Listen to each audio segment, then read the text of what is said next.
Vamos ver aqui, gente, outros circuitos combinatórios importantes. Esse aqui é um comparador, deixa eu abrir o circuito que é melhor.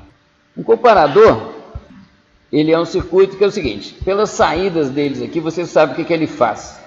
Esse bit aqui vai estar ligado se as duas partes forem iguais, esse aqui se o B for maior, esse aqui se o A for maior.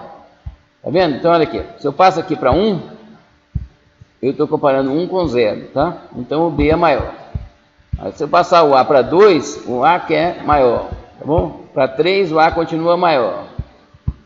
Se eu ligar esse bit aqui, o B que é maior. Ok? Isso aqui também é projetado, tá certo? Aqui tem um comparador de 2 bits, aqui tem uma forma de construir isso daqui, que vocês podem olhar na apostila ou estudar o circuito aqui, para vocês perceberem como que isso é construído. Tá? Mas enfim, você pode fazer comparações. Essencialmente, o que a gente fez? Para comparar 2 bits, o raciocínio é o mesmo desse circuito de soma. Tá? Primeiro a gente comparou 2 bits, depois encaramos o processo de comparação, para ver como que a gente consegue fazer um comparador extensível, certo? De vários bits. Outro circuito combinatório importante são esses aqui, que a gente chama de multiplexadores e demultiplexadores. Tá? Multiplexador é esse daqui. Tá? Esse circuito aqui, gente, ele tem 6 entradas. Tá bom? Essas 4 aqui, mais 2 aqui. Essas 2 aqui, elas têm um papel especial. A gente dá a elas o nome de endereço. E um multiplexador, um demultiplexador, eles implementam conexões flexíveis. Sabe? Em vez de fazer esse ponto está conectado com aquele ali, você vai escolher com qual saída uma entrada será conectada. Tá bom?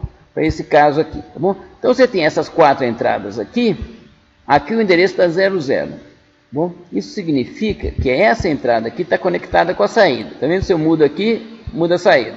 Mudei aqui, mudou a saída. Se eu mudar essa, não adianta nada. Se eu mexer nessa, não adianta nada. Agora, se eu mexer no endereço aqui agora é 10 é 2, tá bom? O endereço. Se eu mexer aqui, ó, mexe a saída, tá bom? Esse aqui que está conectado. Porque se eu mexer em qualquer outro aqui, ó, não adianta nada.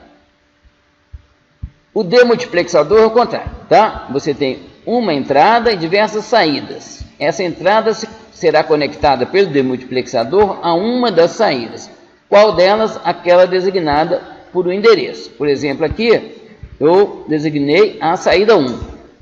Bom, então, na hora que eu mexo aqui, ó, tá vendo?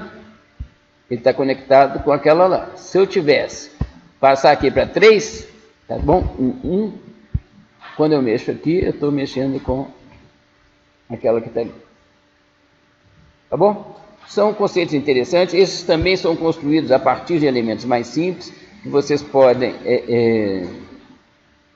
olhar na apostila para ver como é que isso é feito. Bom,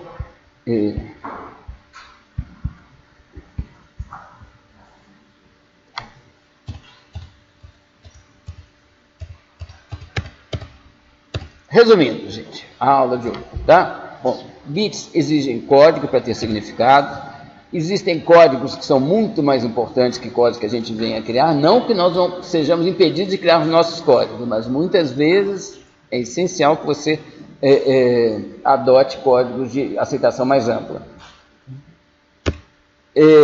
E faz parte da cultura conhecer esses nomes, sabe, gente? Binário sem sinal, complemento de 2, ASCII, ponto flutuante, faz parte da cultura, tem que saber isso daí, para vocês não ficarem assustados, porque essas palavras surgem o tempo todo.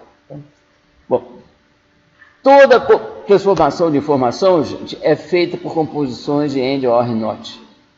Tá? Isso é uma coisa que eu acho que hoje já deu para vocês sentir um gostinho. Tá? Nós começamos só com AND, OR e NOT mesmo, depois nós vimos que a gente consegue fazer somas, e pelo menos eu afirmei aqui que você consegue fazer comparações, dirigir coisas para cá e para lá, certo? Mas, acreditem, tá bom? Tudo o que um computador faz é na base de AND, OR e NOT. Tá? Expressões lógicas e circuitos equivalentes podem ser extraídos de tabela da verdade, tá bom? Circuitos combinatórios com poucos bits de entrada podem ser obtidos por tabelas da verdade, porque o tamanho da tabela da verdade cresce com 2 a n, por isso quando n é grande torna-se inviável, apesar de teoricamente o método ser completo, ele é inviável.